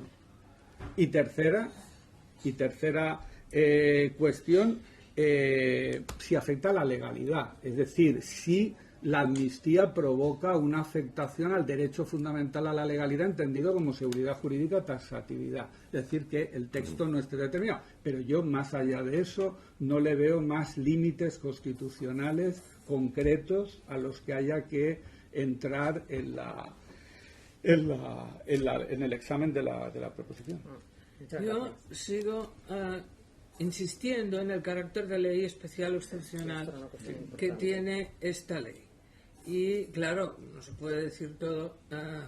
Ciertamente vuelvo a referirme a esta sentencia, la 129 del 2019, que en este punto cita una sentencia anterior, 166 del 86, que después de decir que la ley singular no es un ejercicio extralimitado de la potestad legislativa, sino que es un ejercicio normal, establece unos límites. Y el primero, el principio de igualdad. Y esto equivale a decir que la prohibición de desigualdad arbitraria o injustificada no se refiere al alcance subjetivo de la norma, sino a su contenido, y en su virtud que la ley singular debe responder a una situación excepcional igualmente singular. Por tanto, esto es lo que habrá que examinar.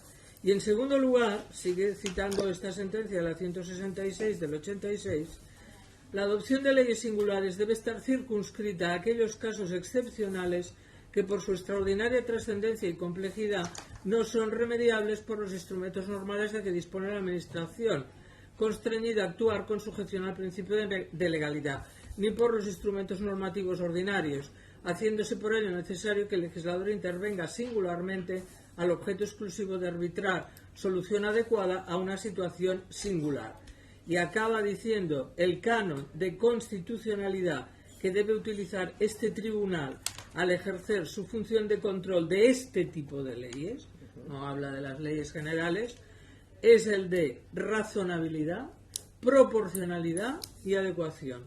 O sea, yo creo que, además, si esta ley la ha redactado, esta proposición de ley la ha redactado quien yo me sospecho que la ha redactado, conocía muy bien esta norma. Sí, claro. Yo creo que eso enlaza un poco con lo que ha dicho antes Javier Pérez Royo.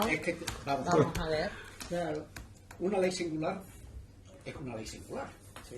Es una ley singular, la admite el Tribunal Constitucional, de hecho, y antes de que lo dijera el Tribunal Constitucional, las leyes singulares no son per se anticonstitucionales, sino que pueden ser constitucionales. Tienen, evidentemente, unas exigencias para que sea admitida la singularidad.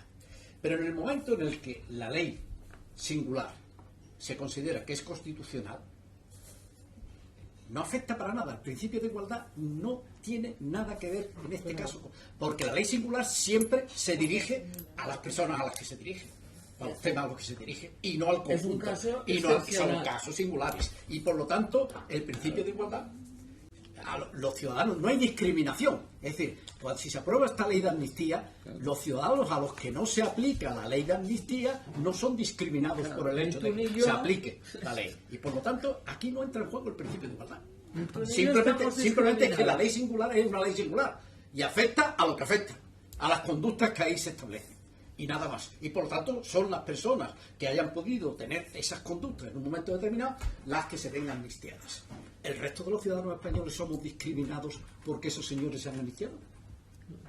Nada. No tiene nada que ver. La interdicción de discriminación no juega en absoluto ningún papel. Bueno, pero en los caso. términos en que ha planteado González Cusack, sí. No. Es decir, desde ese punto de vista, sí. Es decir, en relación con aquellos sujetos que han cometido los mismos delitos en un marco distinto al del procés catalán. Bueno, no, quiero decir, pero por centrar un poco, que eso también se ha planteado en el debate. Pero vamos a ver, aquí se están identificando un problema y para ese problema se dicta una ley singular que afecta a quienes afecta y no afecta a quienes no afectan. Punto. Sí, pero por centrar... Y nadie está discriminado por eso. Es decir, nadie está discriminado por ese...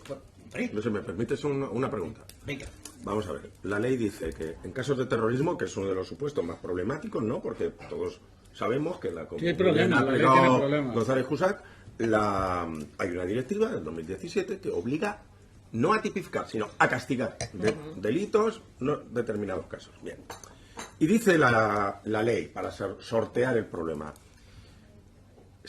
la proposición de ley, se aplicará, no se aplicará la ley a delitos de terrorismo cuando haya sentencia firme.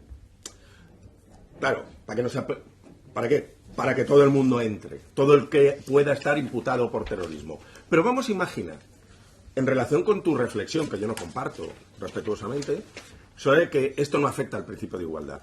Imagínate que en la Audiencia Nacional hay 2 personas imputadas por terrorismo, una de ellas es juzgada el mes que viene y es condenada y tiene sentencia firme, y otra no, porque la causa se retrasa. Se queda amnistiado uno y el otro no. ¿Esto no afecta al principio de igualdad? ¿De verdad? A eso me refiero. ¿No afecta yo, al principio de eso se ha igualdad? planteado en el debate. O sea, ¿tiene sentido que se diga ahí para tratar de confundir, porque no tiene otra finalidad, que los delitos de terrorismo quedan excluidos cuando haya sentencia firme, cuando todavía no hay ninguna, porque los que fabricaban, o supuestamente, ¿no? Y según el juez de instrucción competente de la Audiencia Nacional, que ha remitido la causa al Tribunal Supremo, poseían elementos y procedimientos para utilizar sustancias explosivas, aparte de otros delitos que encajan en el tipo penal del terrorismo. ¿El argumento de que haya sentencia firme o no es relevante? ¿No afecta al principio de igualdad? ¿De verdad? Vamos a estamos hablando de ley singular y de igualdad, antes lo he explicado, y decimos que hasta ahora el proceso no se había, el tema del terrorismo no había aparecido, un tema reciente que se estaba desde hace 3 años una causa en la Audiencia Nacional por terrorismo contra los acontecimientos auspiciados por Tsunami Democrática. Bueno, 4 años, pero investigando en secreto, claro. Por eso no teníamos conocimiento. Pero que estaban abiertos. Entonces, lo que quiero decir es que al mismo tiempo una ley singular no afecta en absoluto a la división de poderes. No, en absoluto. Este tema, al contrario. A una ley singular, por decir. La proposición de ley de amnistía confirma que el ejercicio de la potestad jurisdiccional se ha hecho perfectamente hasta ahora. Y no está haciendo ninguna crítica al Tribunal Supremo ni a la sentencia del proceso. Al contrario, lo que hace es que confirma el recto ejercicio de la potestad jurisdiccional. Y simplemente lo que dice, usted aplicó la ley en el caso y lo hizo correctamente. Lo que estamos es ante unas circunstancias que vuelven a plantear el problema de la integración de Cataluña en España, y en el que nos encontramos con que hay unos obstáculos que nosotros entendemos que impiden darle una respuesta adecuada a este problema. Y en consecuencia, para eso dictamos esta ley de amnistía. Esta ley de amnistía presupone el reconocimiento del ejercicio correcto de la potestad jurisdiccional. Y lo único que dice es que usted aplicó la ley, y ahora yo, como con la aplicación de aquella ley, usted llegó a esta conclusión, pero esta conclusión resulta perturbadora para este problema, que es un problema más importante que ha tenido España durante el constitucionalismo democrático, pues dicta una nueva ley. Dicta una nueva ley con el carácter de ley orgánica, y por lo tanto es una ley orgánica posterior que sustituye en unos puntos concretos a la ley orgánica que usted aplicó en aquel momento. Porque, como consecuencia de ello, nos encontramos con que no podemos hacer frente a un problema de una magnitud como la que es este. Por lo tanto, no hay nada más que aquí los mismos órganos, el mismo órgano que hizo la ley orgánica, que aplicó el Tribunal Supremo en la sentencia del proceso, es el mismo órgano que mediante otra ley orgánica va a cambiar la norma.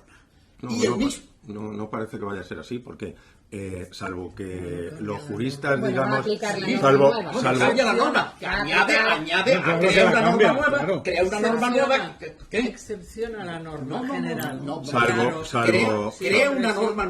Crea una norma nueva, salvo que no para ponga- que por eso, y salvo además, que el mensaje de los juristas a los ciudadanos sea No, que nos eso pongamos excepción. anteojeras para no ver lo que hay al lado y la realidad.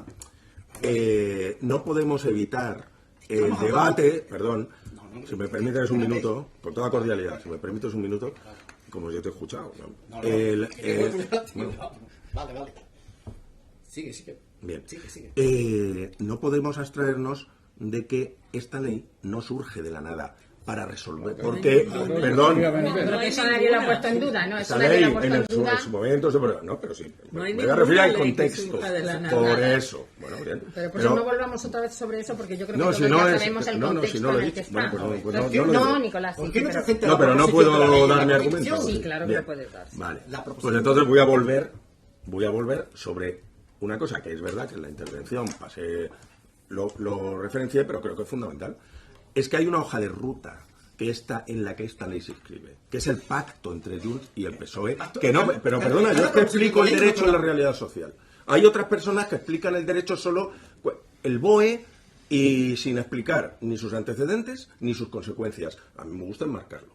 Y a lo mejor es una metodología confusa, distinta a la tuya, pero déjame que la aplique. Yo te puedo decir Javier, entonces, deja un momento que Pero te- deja que haga la reflexión. la ¿no? Pues si recusación puede. de Pablo Pérez Sí, ¿no? Trens en el Tribunal Constitucional Sí, pero no estoy para hablando de cargarse eso. el Estatuto de Autonomía. Bien, no estoy ¿Y hablando de qué? eso. Hace No una estoy cosa hablando- que era un acto prevaricador, prácticamente. Bueno, el caso, a lo que iba, que en el pacto al que me refería se decía, primero se aplicará la ley de amnistía y después se crearán comisiones en el Congreso, lo dice el pacto, y lo dice expresamente, y podemos ponernos anteojeras como cierta categoría de animales. Pero, Nicolás, yo yo no, creo que pero aquí no perdón, estamos pero me hablando del dejas. pacto, No, es que estamos yo sí hablando quiero de hablar la- del pacto, porque esta ley es consecuencia del pacto. Entonces lo que no puede... Pero no, nosotros como juristas tenemos que hablar Ah. de la ley. No, De es la que, ley y del pero contenido perdona, de el la ley, pacto no del dice que pacto. se extenderá la ley de amnistía a aquellos casos en los que comisiones de investigación del Congreso consideren que hay lawfare y se exigirán responsabilidades a los jueces. Y eso, ¿a ti te parece que no es jurídico? A mí me parece que tiene una honda trascendencia por parte del grupo que ha apoyado al candidato a presidente del gobierno cuando se acaban de crear comisiones de investigación. Que no- ninguna afecta a magistrados. no, perdona, lee que no afectan, Bueno, a ver.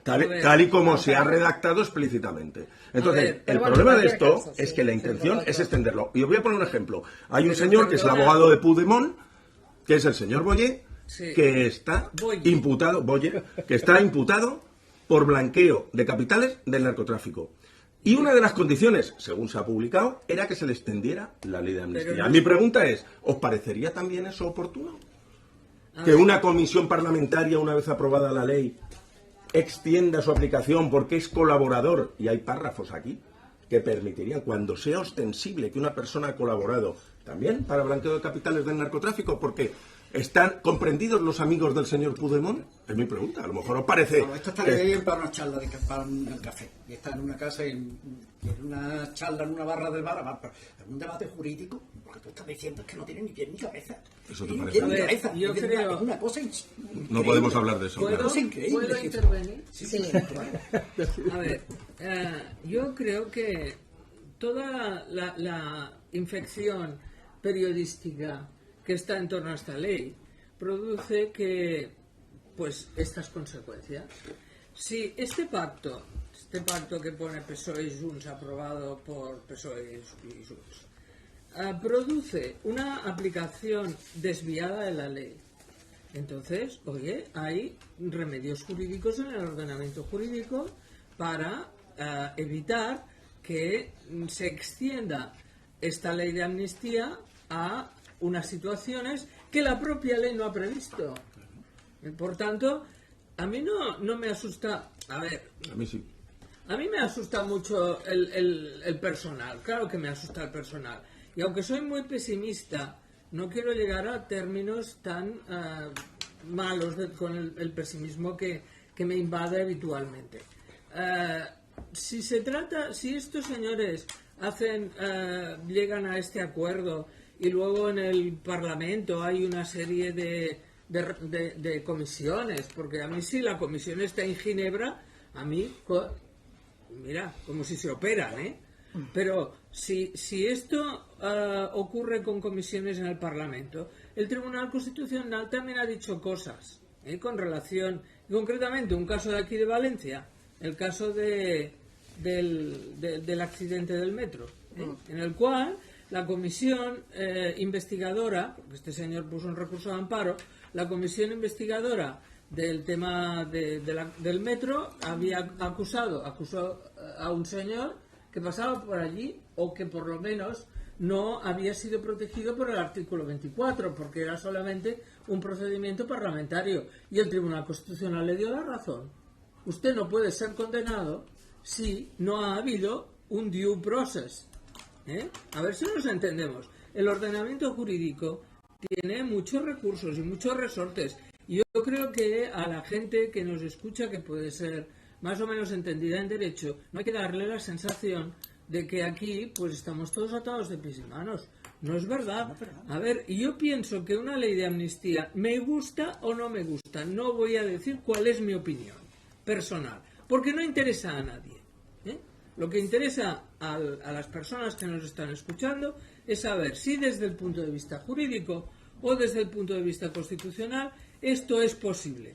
Mira, muy por el borde, pero yo creo que no es imposible, y que el sistema, la técnica que se ha utilizado para la redacción de esta ley, a mí me parece una técnica ingeniosa, porque no deroga nada. Una ley especial no deroga la ley general. Esto lo aprendimos cuando éramos pequeñitos y nos lo contaba Federico de Castro.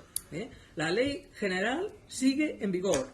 Por tanto, si aquí hay un señor que se llame como se llame, Pepito Pérez, y que este buen señor está imputado investigado ahora, por un asunto de blanqueo de capitales o de tráfico de drogas, este procedimiento seguirá el camino que sea. No estará aquí dentro. ¿Por qué? Pues porque la ley general sigue en vigor. La ley de arrendamientos urbanos nunca derogó el Código Civil. O sea, a ver si nos entendemos. Tenemos que seguir partiendo de las reglas generales del derecho, que siguen en vigor. No es que yo no... Bueno, yo por eso también decía que creo que es muy importante que aquí en este debate se hable sobre el contenido de la ley. Es decir, porque una cosa es el descontento, las polémicas acerca de la referencia al lawfare, al acuerdo, pero creo que como juristas nuestro cometido es pronunciarnos acerca del contenido de esa proposición de ley, así como otra serie de cuestiones también jurídicas que han surgido al hilo de la aprobación de esa ley. Como por ejemplo, a mí me gustaría saber qué os parece, por ejemplo, como os decía antes, la reacción de un sector del Poder Judicial respecto a esta proposición de ley, porque eso es algo que no había sucedido nunca en el panorama español. Y bueno, yo puedo hablar naturalmente puedes hablar como juez, porque claro, uno tiene un pie aquí, otro allí, y yo ya no sé, a veces en mi cabeza ya no sé dónde estoy, lo que he hecho, lo que hago. Bueno, yo reconozco, porque lo he dicho antes, que a mí me ha pasado personalmente, que a mí aquello tengo una desazón. Y a mí personalmente me ha generado desazón. Pero yo creo que los jueces están callados más guapos. Los jueces, y lo he escrito en un artículo hace un año y pico, tienen derecho a la libertad de expresión como todo ciudadano. Pero todos los organismos internacionales que se han manifestado en relación a la admisión y el reconocimiento de la libertad de expresión de los jueces han recomendado siempre prudencia. Es decir, usted puede manifestarse, puede lo que sea, pero prudentemente. Yo creo que si hubiese sido juez en aquel momento, no me hubiera puesto la toga y hubiera salido a la puerta del juzgado. Primero, porque esto todavía no es una ley. Y en segundo lugar, porque es verdad que el lawfare aparece en los acuerdos, pero no en la exposición de motivos. Por tanto, mi desazón personal, pues mira, es lo mismo que aquellas personas que no les gustan los días que llueve. No, esto no lo tengo que trasladar. Pero no solamente los jueces, es que es un órgano de gobierno de los jueces. Y un órgano de gobierno de los jueces que tiene el mandato prorrogado, que eso es constitucionalmente una verdadera monstruosidad. Porque un órgano de naturaleza política no puede tener prorrogado el mandato. No puede tener prorrogado el mandato. Bueno, pero esa es otra cuestión que nos llevaría. No. Claro. Es que en este caso se es un órgano prorrogado, el que se pronuncia antes siquiera de que exista la proposición de ley y que haya sido registrada. Es decir, Fue el 6 de noviembre y se entonces registró el se 3. pronuncia, con lo cual ese es un acto que en principio la querella que ha interpuesto Sumar yo creo que políticamente es contraproducente, pero jurídicamente no es desacertada. No lo veo tan claro. Jurídicamente no es desacertada. Esto no lo veo tan claro. El Consejo General del Poder Judicial no podía pronunciarse en los términos que lo hizo sobre una proposición de ley que todavía no existía, Pero que todavía no había sido registrada. Pero Y entonces, en esto sí que no estoy demasiado de acuerdo, porque mira, el Consejo General del Poder Judicial, aparte de no estar prorrogado, tiene las funciones limitadas. Claro. Y claro, la limitación de las funciones hace que el Consejo en este momento pues prácticamente no sirve para nada. Si a mí me han quitado la posibilidad de hacer, yo digo a mí en genérico, ¿no? Me han quitado las posibilidades de realizar unas determinadas cosas y va y resulta que encima tengo que soportar que me llamen que he incurrido en lawfare, pues hay unas reacciones que también hay que reconocer, las reacciones personales, porque esto que te he dicho antes, yo puedo ejercitar mi libertad de expresión, pero encima tengo que ser prudente. Oye, quiere decir que yo tengo que ser un héroe. Que no estamos hablando de jueces y de ejercicio de la función jurisdiccional, sino del órgano de gobierno del Poder Judicial. El órgano de gobierno. Si me permitís, yo sí, creo que naturalmente. hay dos planos distintos, ¿no? Primero, el plano de la expresión de la preocupación del sector judicial no en relación con el texto de la ley, sino del acuerdo. Y todas las asociaciones... Perdona, va referido expresamente perdona, al acuerdo del Consejo, va es que referido no estoy hablando, a la es que he aprobación. dicho que hablaba de dos planos. Perdón, Entonces, perdón. si me dejas... Digo que hay dos planos. El de la legítima preocupación del sector judicial, no he hablado de Consejo, que se manifiesta a través de sus asociaciones profesionales. Y por unanimidad hicieron todas ellas un comunicado. Sí, pero por eso yo, perdona No, también. perdona. No, escúchame también a mí. Es que yo no he bueno, soy la moderadora. bueno, pues Yo no he entonces, planteado. que hable otro, bueno. Yo no he planteado la reacción de las asociaciones de jueces. He planteado la reacción jueces. de un órgano constitucional. No, has dicho que de los jueces. He dicho del Consejo No. General del... Bueno, Al pues, principio has dicho de los jueces. bueno, y pues luego has me- hablado del Consejo. Bueno, pero a mí lo que me interesa no Por es eso digo lo que que hay dos piensen planos. las asociaciones de jueces. Hombre, a mí sí. A mí también, pero no, eso es otra cuestión. Es decir, no es lo mismo que la reacción Bueno, pero que... no puedo, entonces no opino sobre esto. Sí, puedes opinar, pero Gracias. que entiendas que no era, que no te estaba, o sea, que yo lo había planteado desde el No, punto tú de has vista- hablado de la reacción de los jueces en general. Nicolás, y hemos hablado... di lo que te dé la gana. Pero gracias. Oye, pues mira, la libertad como el Parlamento. A ver, ha habido reacciones... No, a ver, bueno, el free speech, que sí, del free speech, ¿no? Eso sí. Eso, puedo. Bueno. Libertad de Digo que expresión. hay que aquí quizás tengamos que dividir en planos. Primero, los jueces en general. Y hemos hablado de los que han salido a manifestarse. Encarna Roca ha dicho que no le parece una imagen satisfactoria. Pero no solamente es que individualmente hayan salido los jueces a las puertas de los juzgados, es que todas las asociaciones judiciales, sin excepción alguna, han hecho comunicados relativos Sí, a tal. Y eso es perfectamente legítimo. ¿No? Por Eso por eso quería discutir los planos. Pero son la totalidad de las asociaciones profesionales. Lo cual es un punto Jueces relevante. y de fiscales también. Y de fiscales. En segundo lugar, el Consejo General del Poder Judicial, que hace una manifestación en relación con un proyecto que se anuncia. Cuando se anuncia que se va a presentar como proposición de ley, ¿para qué? para que no pase por los informes preceptivos de los órganos que está previsto que en temas de esta naturaleza tengan que opinar. A mí me parece que está perfectamente dentro de sus funciones el Consejo General del Poder Judicial al dar su opinión. Que el Congreso, al realizar este trámite, no va a recabar. Pero parece, según se anuncia, que lo hará el Senado. Me parece bien por parte de los vocales del Consejo que han votado a favor de esa resolución que lo hayan hecho. Y luego vamos a los jueces que se han manifestado con la toga. No lo han hecho en relación con el contenido de la ley de amnistía. Lo han hecho en relación con un acuerdo en el que se anuncia que el Congreso enjuiciará el trabajo de los jueces, lo cual es manifiestamente inconstitucional. Y me parece que están en su derecho perfectamente de hacerlo. ¿No? En eso estamos estáis de acuerdo los oye, cuatro. pues fenomenal. Pero en eso estáis de acuerdo. Yo no hablo de esto, digo, pero ya había venido a hablar a la amnistía, pero si queréis hablo, pero Pepe, digo, en cuanto, yo creo que en eso a mí me ha parecido de lo que habéis manifestado todos, que estáis de acuerdo en esa interpretación del lawfare que hace y el de someter el trabajo de los jueces a una comisión de investigación. Yo creo que tampoco lo dice solo acuerdo, pero lo que yo he bueno, leído digo, no lo dice. Por eso yo digo, pero hay una matización en ese sentido y pero por eso yo me refería a lo del Consejo, porque es que el acuerdo del Consejo comienza así. La aprobación de una ley de amnistía, cualquiera que fuese su fundamentación y cualquiera que fuesen sus aspectos objetivos y subjetivos, entra en conflicto con principios constitucionales diversos. Así comienza el acuerdo del Consejo. El y sobre eso era lo que yo quería que el Consejo tiene como misión también informar sobre medidas legislativas. Pero no diciendo monstruosidades jurídicas. Bueno, eso ya es que discrepas del contenido, pero eso es otra cosa. Pero eso era por lo que yo de un preguntaba, órgano Nicolás. prorrogado Sí. que está Bueno, eso es otro tema. simplemente que no tiene legitimidad democrática, Bueno, que carece de sigamos. legitimidad democrática. ¿Ah, sí? Claro que sí. que- Y por eso no puede hacer la mayor parte de las funciones que La tiene. legitimidad democrática la tiene. La La legitimidad legitimidad democrática la tiene en la reunión que se está celebrando en Suiza sin luz ni taquígrafos. Esa es la legitimación democrática para ti. La democrática la tiene el único dispensador de legitimidad democrática son las Cortes Generales. El ¿Así? único. ¿Así? El único. El tribunal, sí, no, si ya lo has Porque el dicho único- antes, que te parecía fatal, Pero vamos que a ver, la culpa de pero todo la vamos a tenía el ver. Tribunal Constitucional por Pero un vamos a fallo ver, que no pero comparte. vamos a ver. ¿Qué quiere decir? Si eso está en la Constitución. La Constitución pasa el 1-2.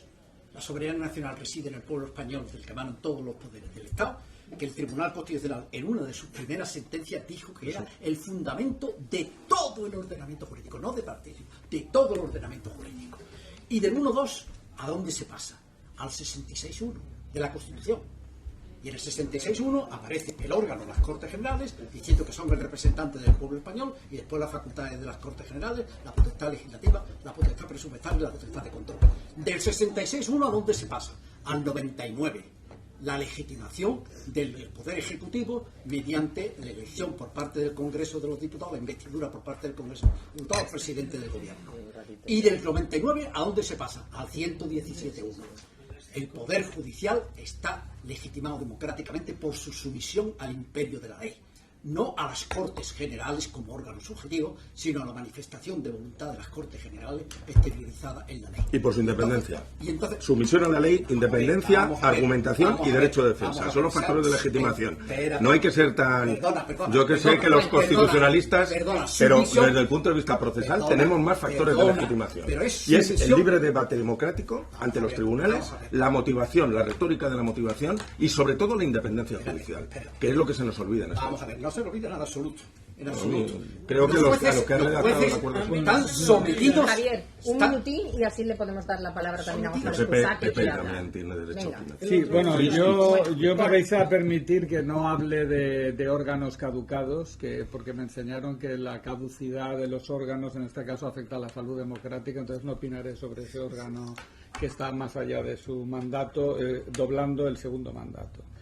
Yo quería volver a aterrizar a cuestiones concretas que a mí sí que me sugieren problemas del texto. La primera es que, justo como decía la profesora Encarna Roca, en la exposición de motivos, en el número 5, hace justo referencia a la sentencia citada a los términos de razonabilidad, proporcionalidad y adecuación.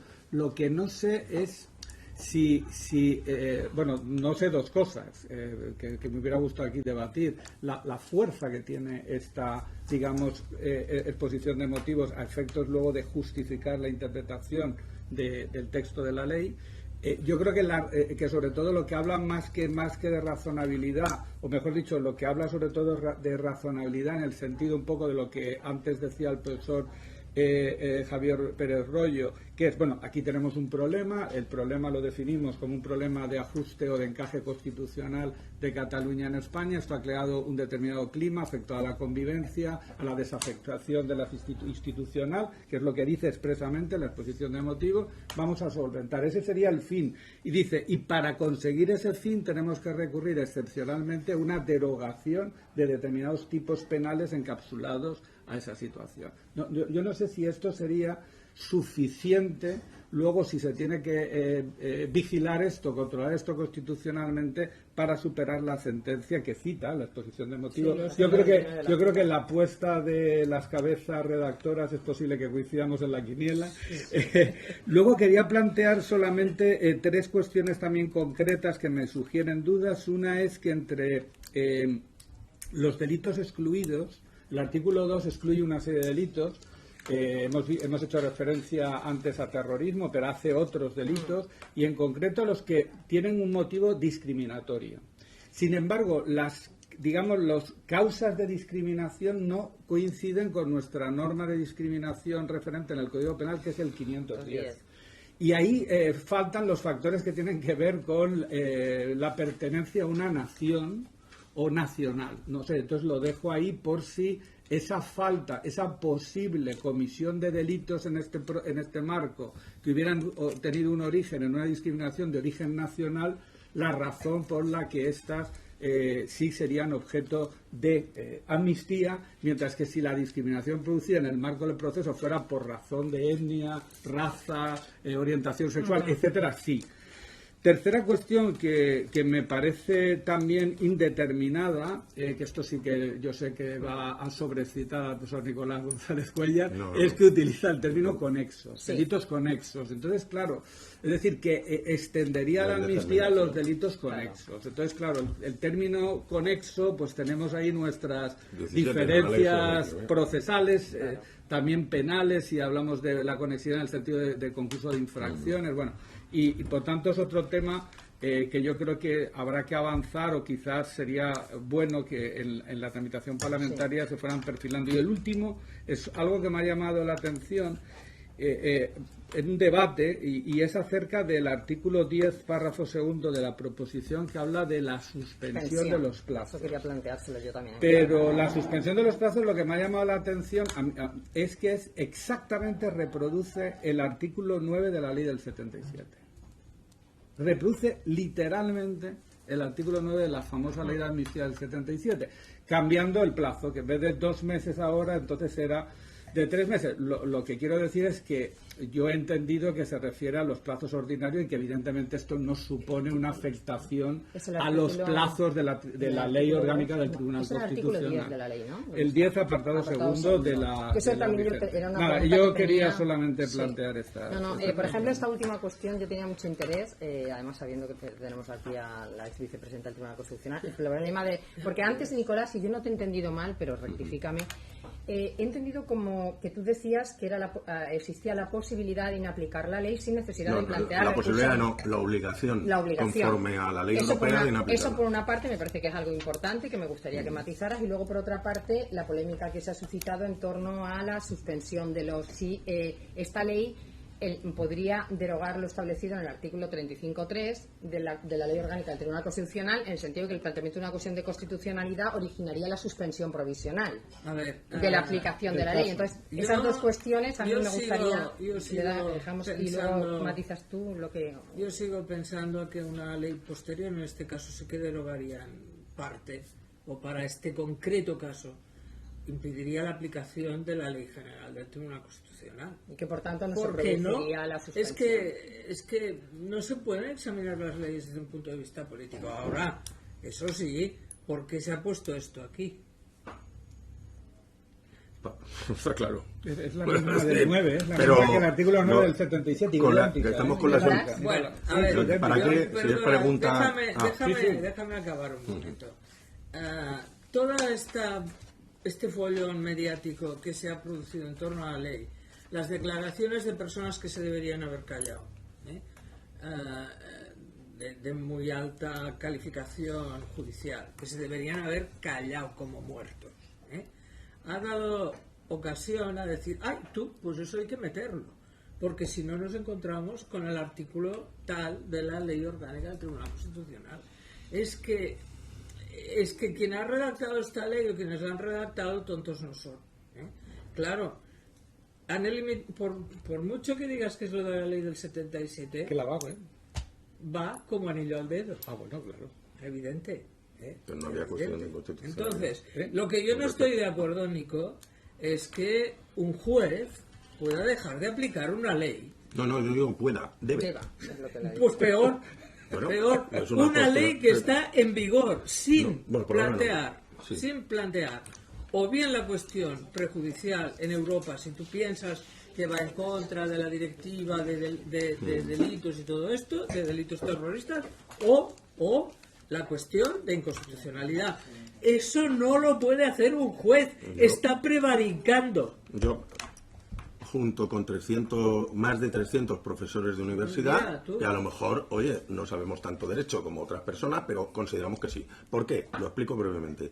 Porque los jueces nacionales son, antes que nada, jueces de la Unión Europea. Y el derecho de la Unión es prioritario. Por eso Tiene tienes que plantear la cuestión. Tiene primacía respecto Hombre. Tiene primacía respecto al derecho nacional. Exacto. La Y cuestión, por eso tienes que plantear la cuestión. la cuestión prejudicial está regulada en la normativa europea, en el Tratado de la Unión, en el Tratado de Funcionamiento, y hay una jurisprudencia clara del Tribunal de Justicia de la Unión Europea.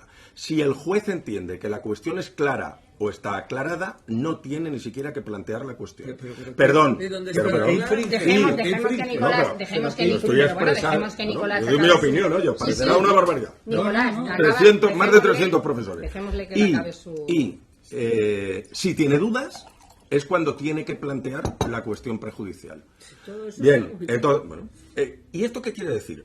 Que si la ley, por la primacía del derecho de la Unión, no es aplicable, no es que pueda no ir primero a una cuestión de inconstitucionalidad, es que no puede, porque una cuestión de inconstitucionalidad solo se puede plantear cuando haya una ley aplicable al caso de cuya validez dependa el fallo. Y aquí el problema es si la ley es aplicable al caso. Y por la primacía del derecho europeo, entiendo, junto con otros Tienes muchos que compañeros, plantear la que cuestión. es que en virtud de la cuestión, ¿no? En virtud de la depende que sea órgano que tiene recurso o no tenga recurso. Yo me remito al tribunal, a la No hay- jurisprudencia no hay conocidísima ningún acto del claro. Tribunal de Justicia. Pues No hay ningún acto claro. si no hay un acto claro, pero perdona, dejemos. el artículo ¿Pero qué 2, se trata? el artículo 2, Respecto de una ley te lo estoy diciendo, el artículo 2 del tratado, el artículo 2, os digo las normas, el artículo 2 del tratado, ¿Qué dice? que rige el principio del Estado Sí, de eso- Derecho y segundo, la directiva de protección de intereses financieros que obliga a castigar la malversación cuando directa o indirectamente afecte a intereses financieros, malversación- que siempre afecte a intereses la financieros por las malversación- razones que he dicho, la malversación- por la malversación y por el terrorismo, por la directiva de terrorismo. Por eso tienes que Entendemos plantear estas la normas, cuestión. claro, No, malversación y terrorismo. No, sí, Efectivamente. pero un momento, este Yo será no el me juez, atrevería a hacerlo este será el Hombre, claro. juez, por ejemplo, el juez del juzgado de instrucción 30 de Dependerá del Barcelona. caso, evidentemente, Claro, claro. si no tiene malversación y no tiene terrorismo, podrá suspender. Serán los casos que ofrezca duda, ¿no? Que ofrezca dudas o que el juez lo tenga claro. Que en ese No, caso... perdona, Bueno, que perdona, el objeto sean los dos delitos que tú has dicho. No, porque Cierto. estoy diciendo que en sí misma Bueno, la ley es contraria al yo creo que- principio del yo Estado creo- de Derecho. sí, bueno, pero eso- bueno, yo creo que aquí oye, yo lo opino así. discrepáis querido Pepe. discrepáis de esta interpretación, Sí, es hombre, obvio, hombre. pero también Claro. es importante que Está clarísimo. si os parece, vamos a ir cerrando, entonces os voy a dar un último turno de palabra a Yo me cada tengo uno, breve, muy breve, porque efectivamente Encarna tiene que marcharse. Entonces, si os parece, lo hacemos ahora en sentido contrario. Empieza Javier Pérez Rollo. No, empiezo yo. Perdón, sí. Que se tiene que ir, sí. Dice que no sabe dónde tiene la cabeza. Mejor que yo lo sabes. Bueno, chica, por eso he sobrevivido tantos años, ¿eh? En una situación Bueno, pues bastante... empieza Encarna. Bueno, yo ya me he manifestado. Yo no pienso, a mi modo de ver, que la ley sea un desastre. No veremos lo que dice hasta que el Tribunal Constitucional no se pronuncie. Yo no me atrevo a decir si es o no constitucional, pero que si la única forma, a mi modo de ver, de examinar la constitucionalidad de esta ley es a base de aplicar los principios establecidos por el Tribunal Constitucional cuando ha examinado las leyes especiales. Y eso no significa, como he dicho antes también, que haya derogado absolutamente todo el ordenamiento jurídico. Simplemente establece una situación excepcional y la regula. Y punto. Ya veremos qué dice el Constitucional. Muchas ¿Qué gracias, dice algo? Yo que jurídicamente no veo problema. O sea, que esto es un problema que políticamente es un problema enorme y que lo que hace la exposición de motivos es justificar por qué el Parlamento va a adoptar esta decisión, pero es una decisión política. La exposición de motivos hace referencia a la justificación política de la oportunidad de la norma. Después viene la norma. Y la norma ya es una norma jurídica y yo quiero ver que en las enmiendas o cuando se le hagan los recursos, una vez que la ley está aprobada, si se llega a aprobar, y en los términos en que se aprueba, cuáles son los vicios de inconstitucionalidad que se alegan. Porque yo ahora mismo no veo ningún problema de constitucionalidad. Ningún problema de constitucionalidad. Claro, me puede decir que va contra el Estado de Derecho, que se hunde el mundo, que esto de aquí, los hooligans que están ahí saliendo, pues salen y se encuentran pues con profesores que los animan, además. Es que tenemos libertad de expresión. Claro que Y libertad de cátedra. Ahora No sé si quedará el derecho al mucho. disparate es el le toca primer a ti y derecho acaba él, que fue el que constitucional. empezó. Efectivamente. Pero el Y lo disparate sigue ejercemos siendo, siempre, ¿verdad, pero el Javier? disparate sigue siendo un disparate, ¿Tú aunque crees? se tenga derecho a decirlo. Ah, sí. Y tú has dicho un montón de disparates. Yo creo que el tono hasta ahora no estaba en las descalificaciones como la que acabas de verter y te pido por favor que lo retires. Lo retiro. Venga, sí, acabemos Bueno, con yo cordialidad. también por mi conclusión creo que la amnistía es una causa de extinción de la pena, como hemos tenido en todos los códigos españoles de la historia, menos en 1995, que cabe en la Constitución, pero que hay que ver, es una norma, decían los profesores Cobo del Rosal y Vives Antón en 1984, que era una medida constitucionalmente sospechosa. Eso implica que hay que someterla ahora a un test estricto y reforzado de constitucionalidad en los términos que hemos hablado. La otra cuestión es ver si la norma invade competencias de la Unión Europea que hemos cedido en los casos de malversación y en los casos de terrorismo. Pero yo creo que no ha comenzado ni siquiera la discusión parlamentaria, por lo tanto tenemos muchísimo tiempo en el procedimiento de unas Cortes Generales para aclarar y perfeccionar una ley que yo creo que técnicamente también, estemos o no estemos de acuerdo, es una ley o una proposición de ley bastante bien hecha. Nicolás. Pues primero quiero agradecer a todos la oportunidad del debate, creo que ha sido muy enriquecedor y quiero recordar que una de las principales conquistas del control judicial del poder fue el concepto de la desviación de poder. Es decir, cuando se aprovecha una norma de cobertura para satisfacer una finalidad distinta a la que está en el trasfondo de la norma. Y yo creo que es innegable, y es ponerse, como he dicho antes, ante ojeras, que aquí la finalidad de esta norma no es la de asegurar la convivencia en Cataluña y en el resto de España. Antes, al contrario, esta norma lo que ha hecho es crear un muro y dividir a la sociedad. Lo que hay detrás, y es evidente, y todos lo sabemos, es que se necesitaban unos votos para una investidura y por eso se ha presentado esta proposición de ley. ¿Esto qué implica? Pues esto implica que, para empezar, y como también dije en mi intervención inicial, nos encontramos ante un fenómeno que yo no tengo problema en calificar de acto político corrupto. Y así lo opino, y estoy en mi perfecto derecho a decirlo en esta sede, en la universidad y en cualquier medio de comunicación. ¿Que hay quien le parece un disparate? Está en su derecho de decirlo si le parece que es lo educado. En segundo lugar, no solamente es un acto político corrupto, es que además es una ley vuelta contra sí misma porque en su seno está su inaplicabilidad. Por tanto, tanto desde el punto de vista de su colisión con los derechos constitucionales como por su imposibilidad técnica de ser aplicada, la consecuencia que puede tener la aprobación de esta ley por el Parlamento es su ineficacia.